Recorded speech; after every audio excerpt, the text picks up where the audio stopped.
Ikaw, lalabas ka ba sa loob ng katawan niya? Hindi. Ha? Lalayas ka? Hindi. Sa pangalan ng Ama.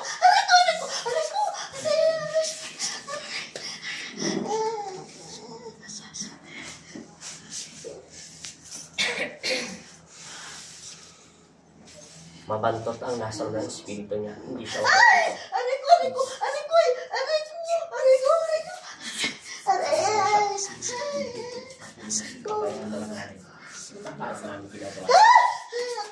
sa ngalan ng Ama,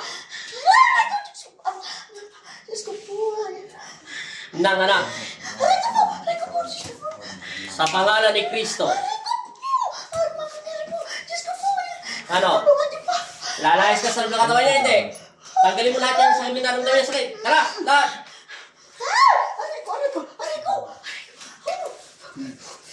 Lahat. Tanggalin mo lahat. Tanggalin mo lahat yan. Pupusin lahat. Tanggalin mo, nilagay mo sa kanya.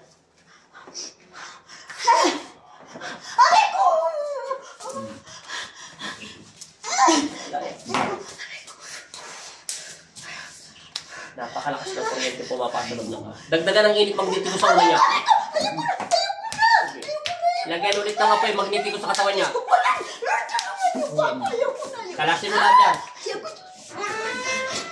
Sige. Tanggalin mo lahat yung sakit. Tanggalin mo. Lahat.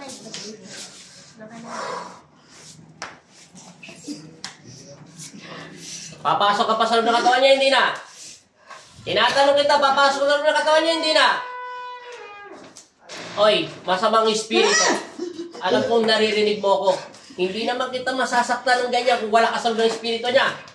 Papasok ka pa sa loob ng katawan niya, hindi na. Hindi na. Matagal ka na ba sa loob ng espiritu niya? Gaano ka nakatagal sa loob ng katawan niya? 1 taon, 1 buwan, 6 na buwan, 5 taon, 10 taon. Ilang buwan ka na sa loob ng katawan niya? Ilang taon ka na sa loob ng katawan niya? Sige. Bakit ka na sa loob ng espiritu niya? Tanggalin mo lahat, tinigay mo sa kanya. Kilala mo ba si Jesucristo? Sagutin mo yung tanong ko, kilala mo ba si Kristo? Kung kilala mo si Kristo, sambitin mo ang pangalan niya.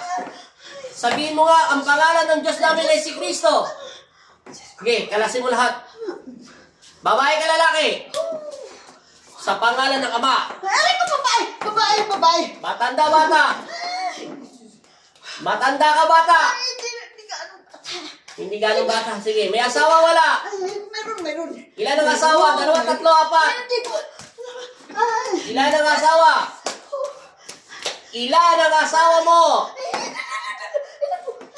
May anak ka wala? Ilan ang anak mo? Ilan ang anak mo? Pahihirapan kita ng pahirapan pag nagsinungaling ka. Tatapusin ko na, nagsisinungaling. Hilain.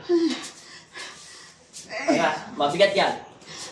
Hindi na mabubuhat yan. Tama na. Kaya urong mo. Ayaw mo magsalita sa ngalan ng Ama at ng Anak at Espiritu Santo. Masamang Espiritu. Lumabas ka sa pag-aari ni Kristo. Amen!